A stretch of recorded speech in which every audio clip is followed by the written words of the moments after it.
welcome to the next edition of the Value Exchange podcast. I'm here with my regular co-host, Rob. Hello, Rob. Hello.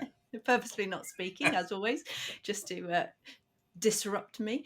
And today, most excited to introduce described himself as our pro-bono superfan number one.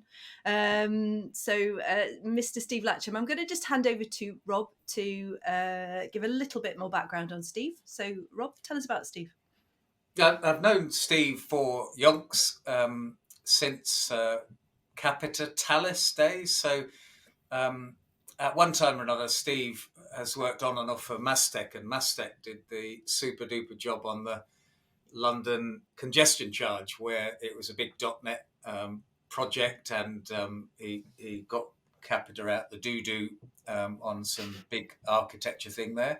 And then with Steve, when I was a vice president in Talis, we're doing some complicated MoD stuff, and Steve and Mastek were the saviour of doing some really interesting things around air movements for defence. And we've kept in touch since Ethos 13 years ago. He's always been a bit of a, have I gone completely mad, Steve? Can you just look at this technical architecture? And I want to do some things with linked data and want to do some things with skills planning. And, I've always this great excitement about tech for good. And Steve has just been, we just kept in touch, and he's really helped me. And now he's like a pro bono exec for Ethos, just helping us reinvent the organization around some different services, different business models.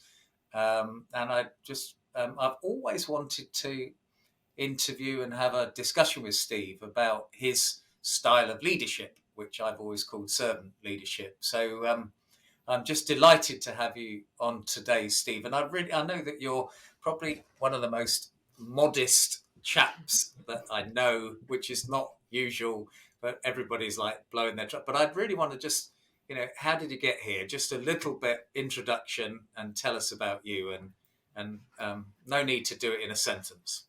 Of course, thank you, Rob and Annabelle, and delighted to be here as well. Actually, this is after the many Ethos virtual meetings that we've had.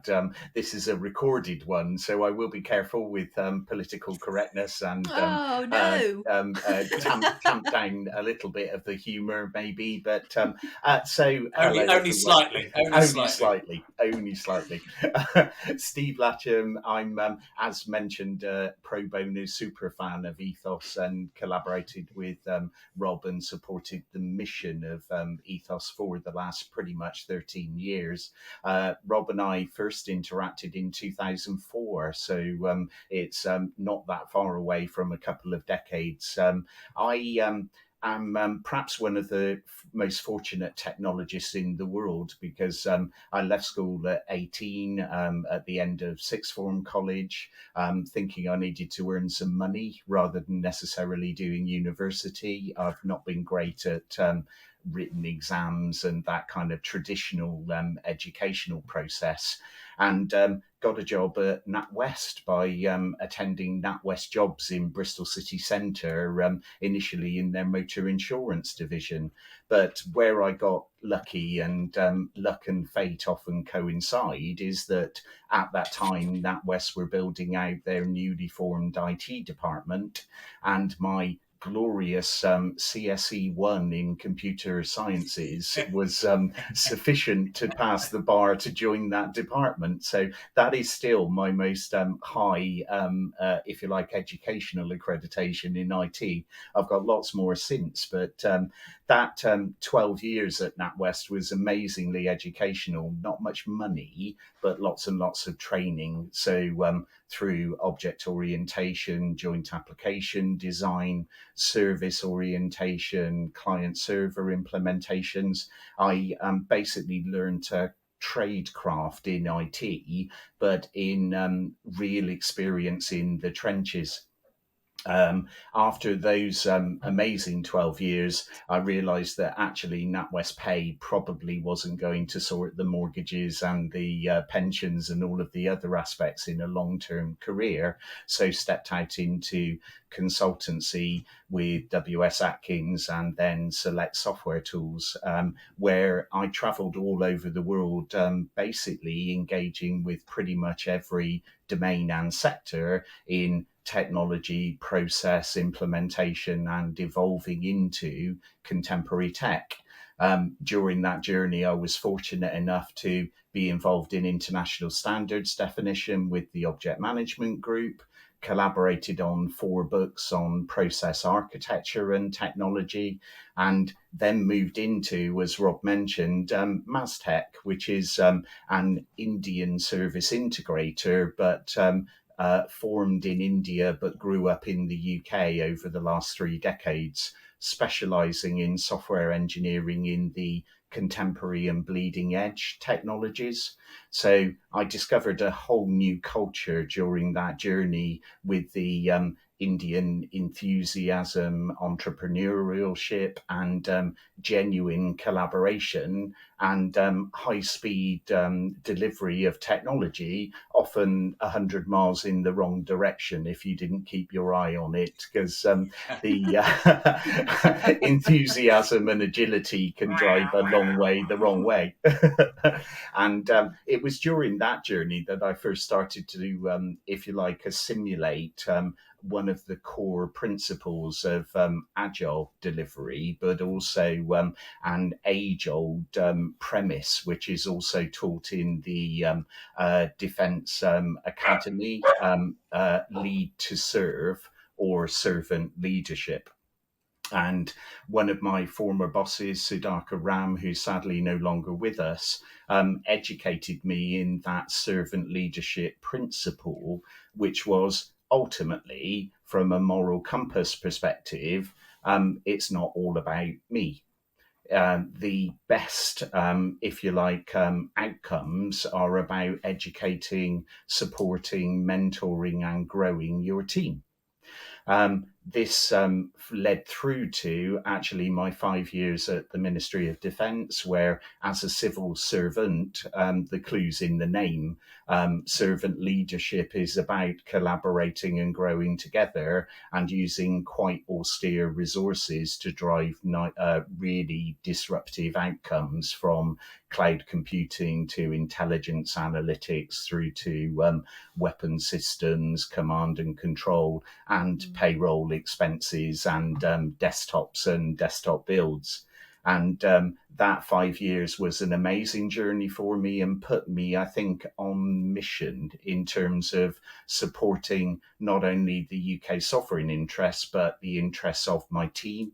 And I embedded servant leadership as a measure during promotion and market skills allowance incentives and bonuses for the civil servants in my team. Then 18 months after finishing at the MoD, I ran Mastek's public sector practice, back with my original company, not being able to remove the DNA of what we call Mastekeers. They do say, once a Mastekeer, always a Mastekeer, and I'm probably proof of that, because I still advise them 1 day a week on UK public sector strategy, technology, and roadmaps. But I think if I look at what is nearly 39 years in July in technology, where I've been able to effectively do some pretty phenomenal things, is in that collaboration, mentoring, servant leadership, and enabling individuals to scale and grow. And also the fact that I've never particularly been academic. So my knowledge set and my focus is more about the pragmatics of getting things done. And my mentoring and servant leadership to others is about focusing on the outcome and really enjoying the journey, if that makes sense. Sorry, really long intro, but that's me.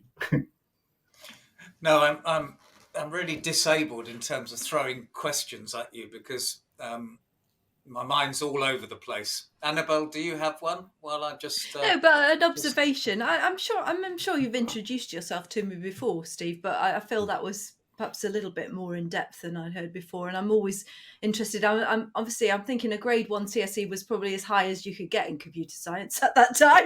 Probably was, I can't to even be fair. believe you managed to do it, but anyway.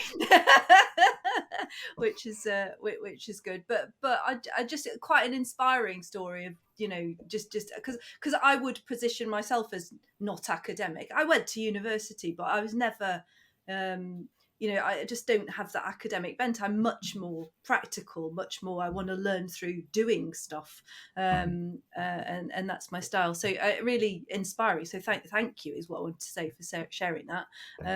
I think a lot of people could learn a lot from that story. Really. Yeah. So and I think very inspiring for all those people who haven't got MBAs, masters, doctorates, you know, first degrees. I mean, I have a degree in computer science, and who's the better geek, you know, Steve or Rob? You know, it's Steve every day of the week. And it, you know, it just proves that you don't, you know, and increasingly academic qualifications are at best a means to an end, but sometimes they can kind of get in the way. And we see many stories of university dropouts, especially the Silicon Valley ones who made it through the first year of their college and there's so many stories. Yeah, everybody famous dropped out. Everybody you've ever heard of dropped out. Yeah, I didn't quite make it to billionaire Silicon Valley social media guru, but you didn't do bad, didn't? And so just before we segue into social value and ethos and the value exchange, practically, when you were at MoD, you did some really cool things, and I know you can't share the details of a lot of them, but just generically, for people who just want to, well, what is that servant leader? You know, what were you able to do? I think it was caution when you did a lot of cloud stuff, and I was, how is that possible in DE&S and defence procurement that are not necessarily world famous for their agility, let's say, and just some of the things when, you know, before you were chief architect and before, you know, I think you were doing cloud provisioning, and you did some really cool stuff and got, how did that map onto real results then from that MOD perspective? Yeah, it's in that early part of the journey, and it was really 2015 to 2017. Where I was fortunate is that I was given quite a senior civil servant position, which is always great for empowerment, not necessarily delegations, but being able to look at doing things differently. And a good friend of mine was the CIO of MOD at the time, Mike Stone. And he had a mantra, which was, if you're not disrupting every day, you're not really doing your job properly. So I kind of took that mission mandate. Mike Stone come onto the show. That, you know, he lived by that mantra. You know, I can testify. You know, absolutely. So what I was able to do was effectively working within the boundaries of the civil service and MOD financial approvals and their 10-year planning cycles. There is a level of freedoms which you can utilize if you're brave enough to, if you like, go past the critique. So my team on the cloud enablement named App Services and DevOps Tower, we moved out to a temporary building across the road from the main building in Corsham, cancelled the formal attire rules because there is no dress code in the civil service. So T-shirts and jeans and trainers were allowed. I spent some of my own money on a table football and an air hockey table, bought some bean bags. We were kind of Google with zero budget, if I can attribute it that way. That good.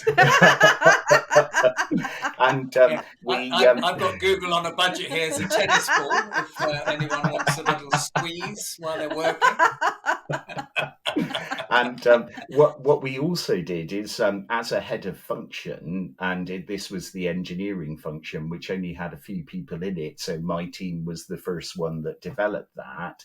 I could set up market skills allowances, define training programs to turn civil servants from project management and contract jockeys through to actually genuine engineers. So we could train them in agile, in software development, cloud configuration.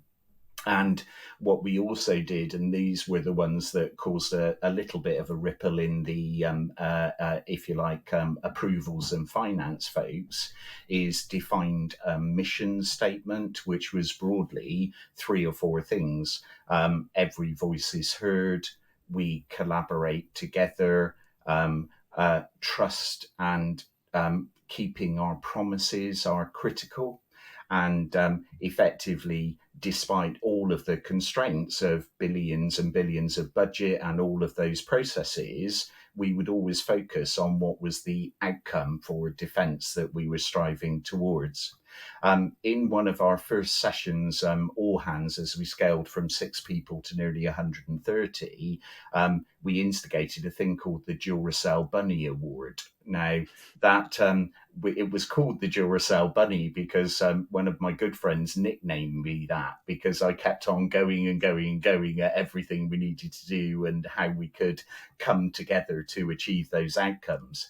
So each month, the Duracell Bunny Award was for the person who lived that mission and that vision the most within the team. What effectively happened with that is that was the early incubation of the digital transformation within defence. If you look at things like the Queen Elizabeth carrier, the F-35 jet, the drones, the capabilities in defence today, they are all software defined, built using agile processes, and can reconfigure and change themselves in seconds, as opposed to the 10 years of lifetime that you had in the past. So Mike Stone, and I'll always love him for that, gave me that disruption mandate that enabled me to start that journey. And that's continued today across the single services, strategic command and other areas. But has its challenges in paying appropriately, retaining talent. And I think one of the early stages, and I'll just, this is my last point about that early point, is that the graduates and apprentice program was amazing within defence. So a fairly low bar of entry, which was phenomenal. So the diversity and inclusiveness was astonishingly good. But I had one of my best business analysts or product owners was a former gym receptionist. Who could herd the cats of various, shall we say, steroid-incented weightlifting individuals, and took that behavioural skill straight over to herding senior business stakeholders into prioritised requirements. And my bus driver became a senior accounting officer, just literally because they enjoyed numbers and bus driving was the thing to make money in their early stages.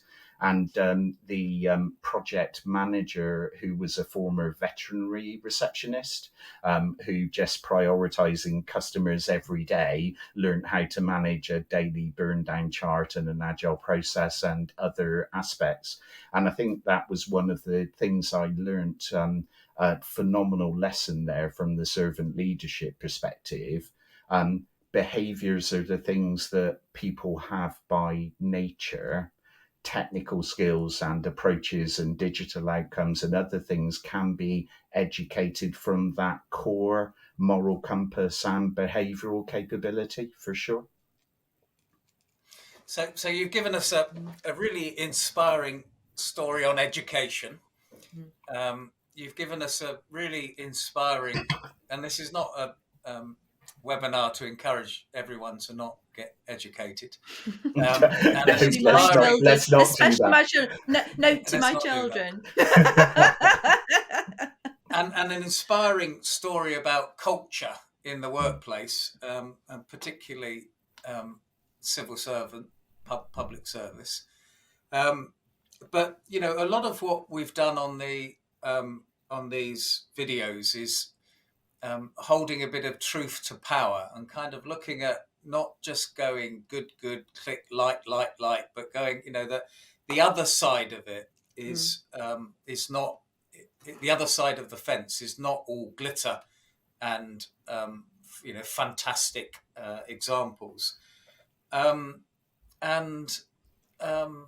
it I'm reading a book that Tony's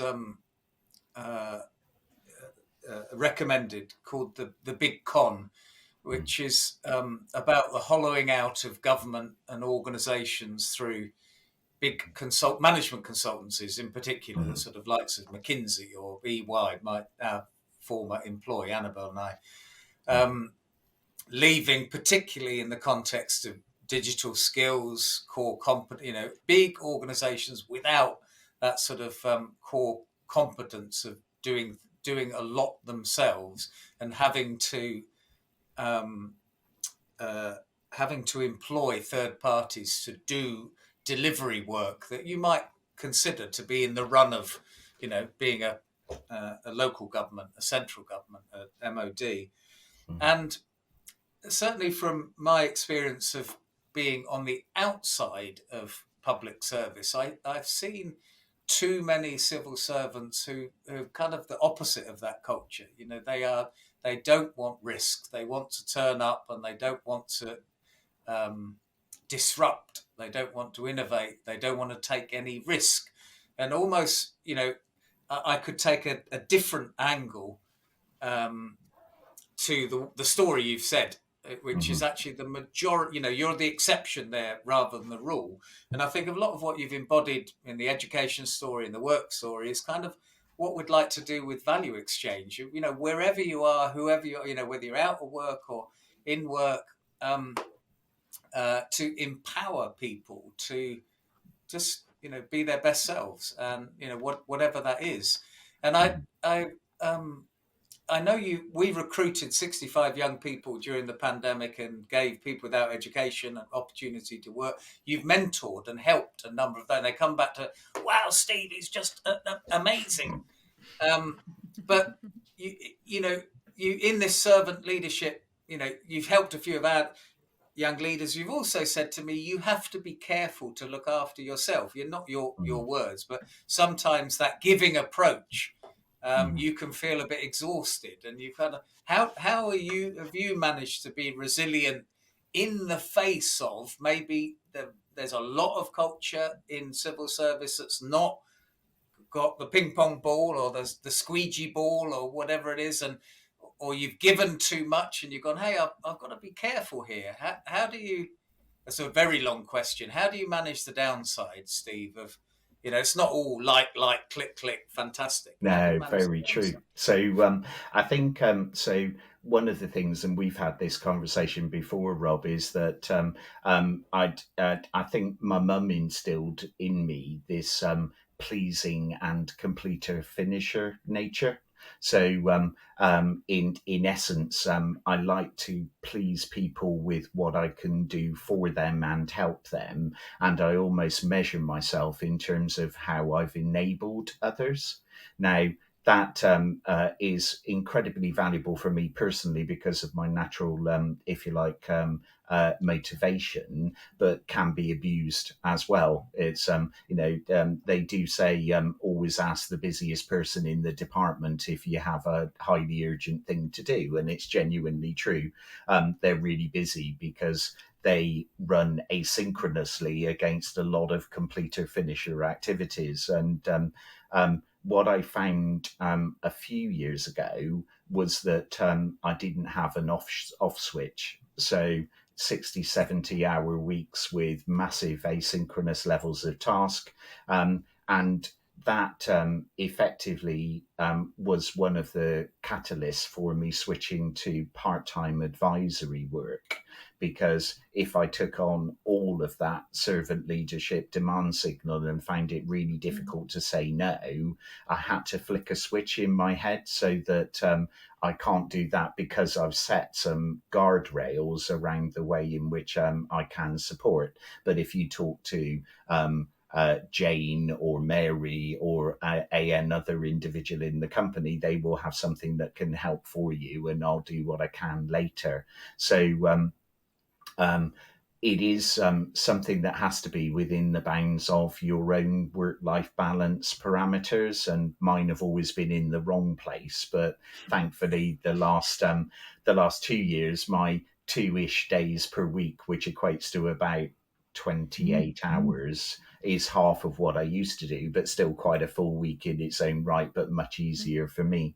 And I think to talk about the civil service and their reassuring heritage and never let an outcome get in the way of a good process. It's a really fascinating space. And genuinely, civil servants that stay in their lane have extreme expertise and can work that machine within those boundaries are incredibly important.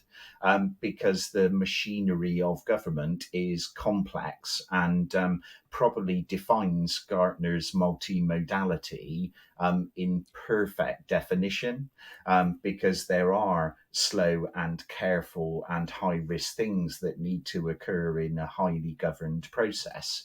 Where I was fortunate was I was in the cool, geeky, digital part of that. So disrupting the new things that had to be higher cadence by their nature and adopting new models. But it is really interesting in the new generations of folks that are coming through that more traditionally, structurally, hierarchically minded individual doesn't particularly exist anymore. So a revolution or evolution within government will come, I'm sure. Yeah, so let's get on to ethos and value exchange and what we're trying to do, because that's why we're here. Totally. You Me, look, me, me. us. So you've had a look at ethos quite intimately over the years. We've changed our business model recently from incubating things like Team Army and Ethos Wilder and Team Police to helping organizations and individuals increase their consciousness of social and environmental value. And that ultimately is a cultural thing, but it involves process and behaviors and incentives and friction and lots of things in it. You've experienced value exchange because you've got one. Even as a volunteer, you kind of have one. You've helped people, you help mentor Annabelle and I. What are your what are your observations on reflections of what we're trying to do? The sort of be honest. The challenges we've got, the opportunities, what you've observed in. I mean, it's only 2 or 3 or 4 months that we sort of taken an idea, and you've said you should do more of this and less of that, and we've built service around discovery and. It's been literally the last 2 years or so where I've been more actively interacting with you has been absolutely fascinating.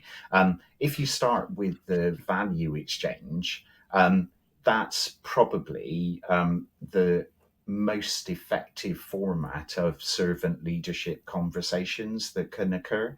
Because if you look at any typical interaction between individuals, there's some level of facade that's played there in a particular role or accountability or responsibility. But when you flip that and say, what are your values?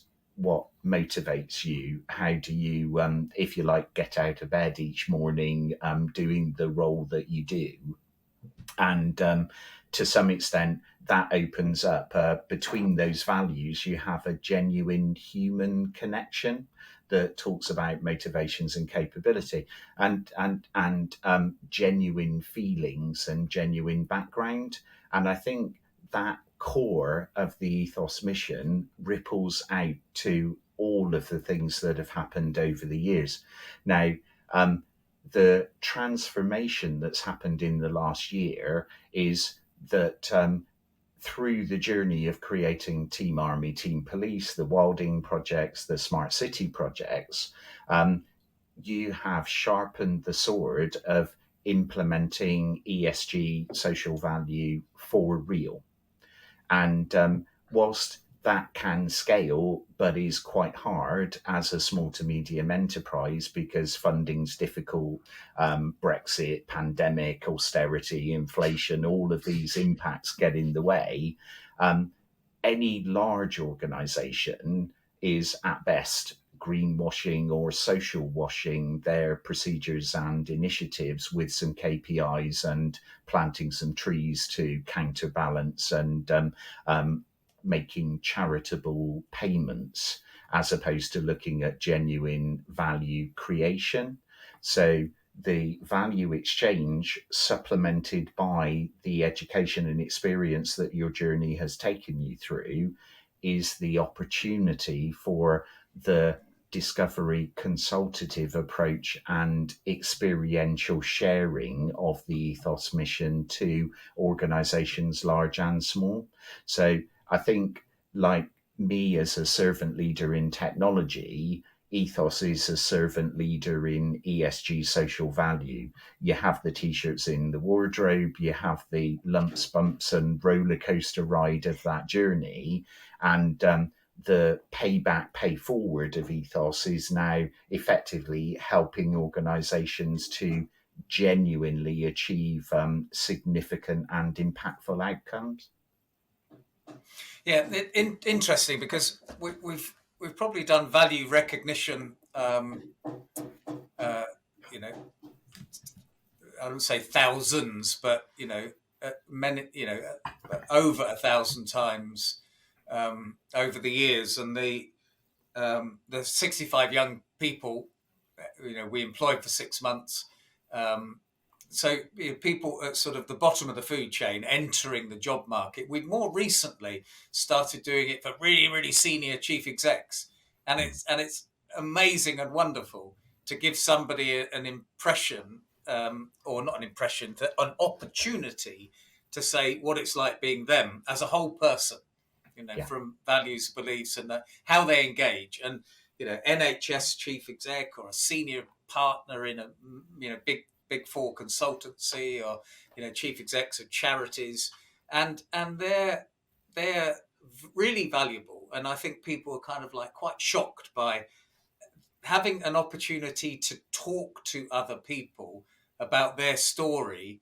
And although we framed it servant leadership here, it is a empowerment agency. This is me, and this is the good bit.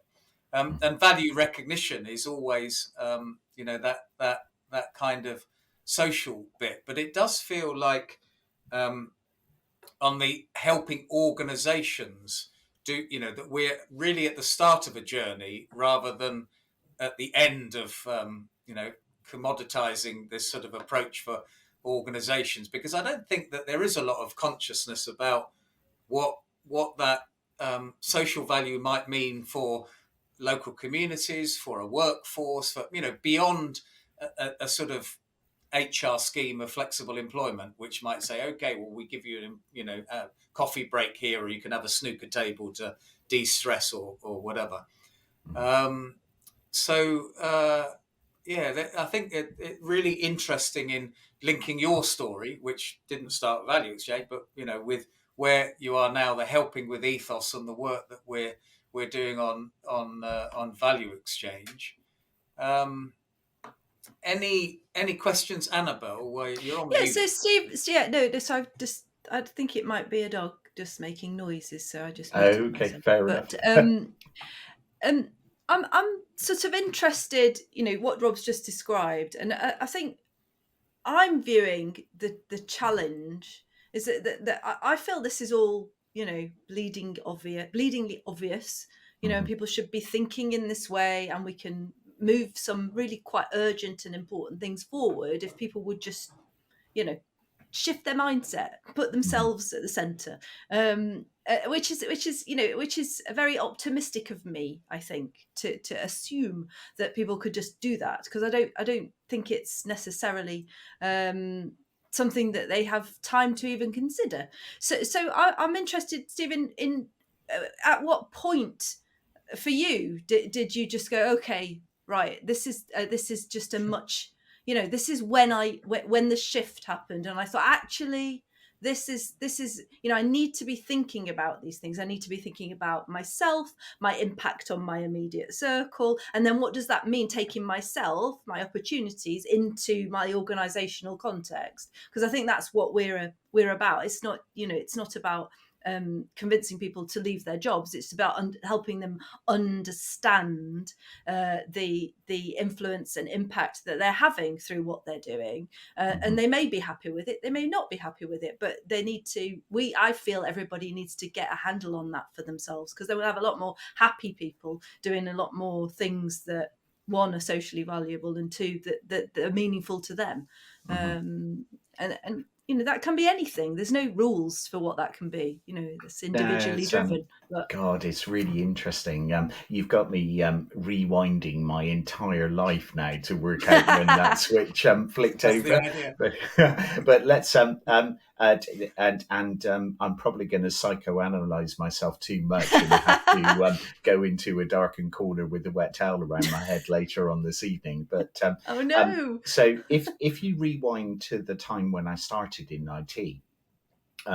So I'm an 18-ish year old individual with a CSE 1 who's now amongst these grey-haired, middle-aged individuals who have 10, 20 years in technology and their own perceived wisdoms and hierarchies and processes.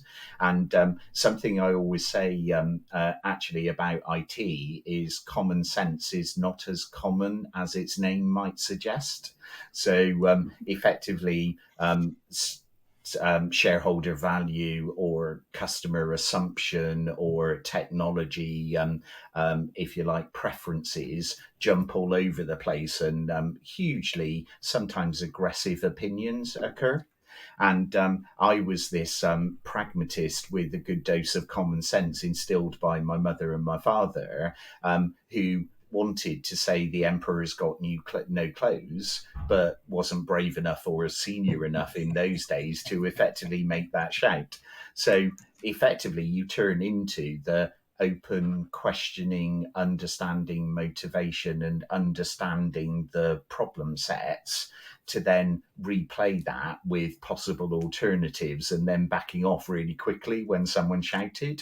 So I think it was those early stages that I realized that to be the disruptive individual, you couldn't actually disrupt that much until the appropriate point of understanding all of the mechanics and the influences.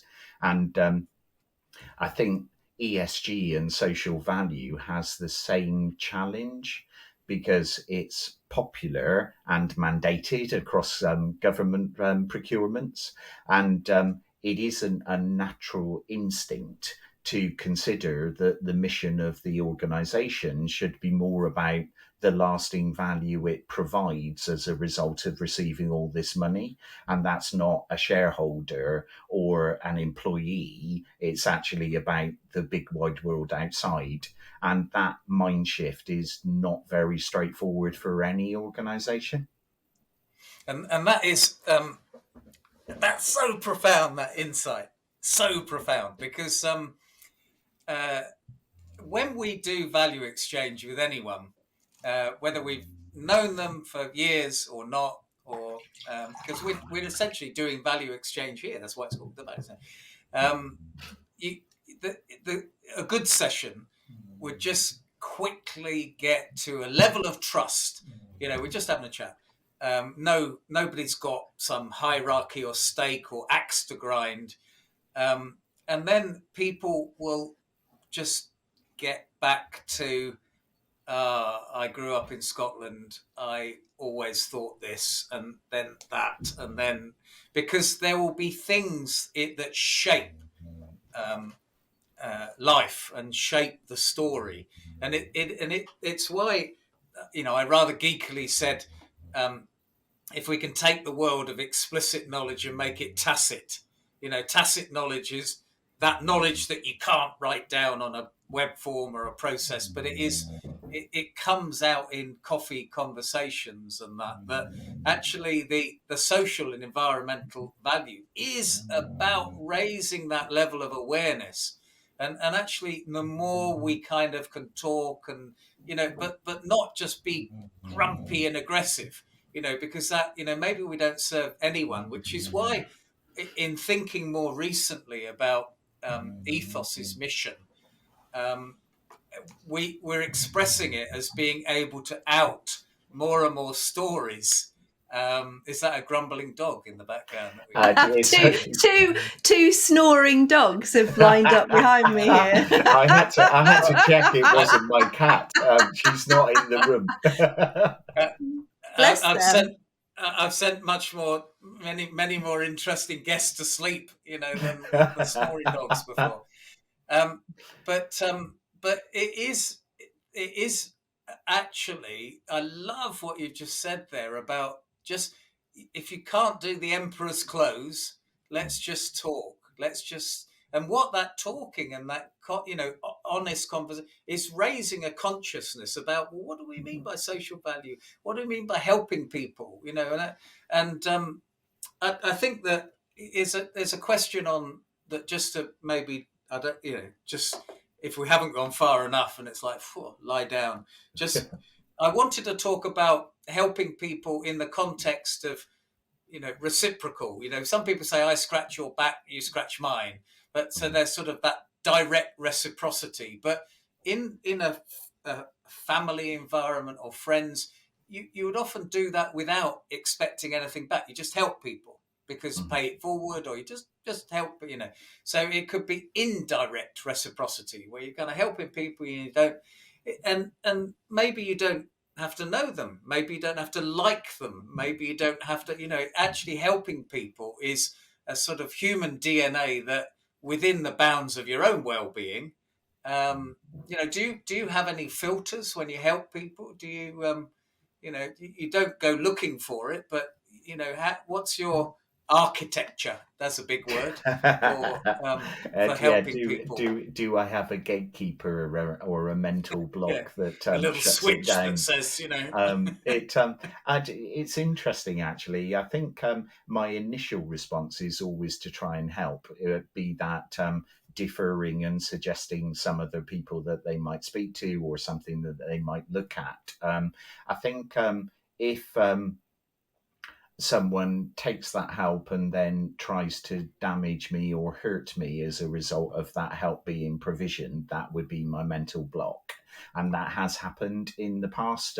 Not everyone is completely open and honest in how they enact with these things. And I've had some terrible bosses that I've continued to help forever in my time, and some terrible customers in a consulting mode that you continue to help because that's the mandate and the mission which you follow. And now have you been able to say no much more now and go, I know that actually that's not good for me, and therefore I am going to, draw a line under, I'm not just going to do it even though I know it's going to hurt me. Are you kind of I'm much better at if you like, due diligence of that initial value exchange before the help is given than I was nearly 40 years ago, when I started operating the 2 ears 1 mouth ratio, which is a brilliant one to mention to some people sometimes. Not any of these delightful forum, but I do use that with some others. I think the other one is that something that stops me helping people when there is, if you like, an optionality to it, is where they start off by the 20-minute diatribe of how amazing they are and how they could do this themselves, but can you just help them out with this thing here? It's like, to be honest, I'm not really the droid that you're looking for in this instance. Look over here. So, conscious of time, Annabelle, do you want to final Spanish Inquisition and close it off? Yeah, no, I don't have I don't have any more questions to ask Steve, other than to say thank you for your time.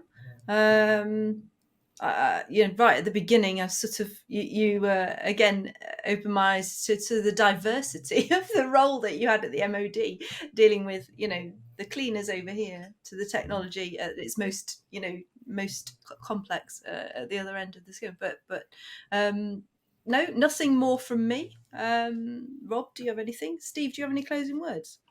Well, I'd just say thank you, and then let Steve have the final word. So, I mean, your honesty, disclosure, bravery, it just wonderful interview. I promised myself I'd do this for years and years, but thank you once again, Steve. I think you've given everybody a gift of lots of inspirational stories, and hope to see you back here at some point in the future. Any final words, Steve? No, I think just to say thank you to the two of you. We've had so many of these virtual conversations in context to an ethos challenge or idea or wild idea or aspiration. But this has been hugely cathartic for me because I think I've finally identified that Ethos Pro-bono Superfan was because I found a collection of individuals which are a wider family for me in their approach and their mission. And I have done that in business in the past, in the MoD, in Mastek, in other places. But this one feels rather more world-changing, I hope, with fingers crossed. Fingers crossed. Thank you so much. Until the next time, goodbye from everybody. See you later. Bye. Bye. Thank you.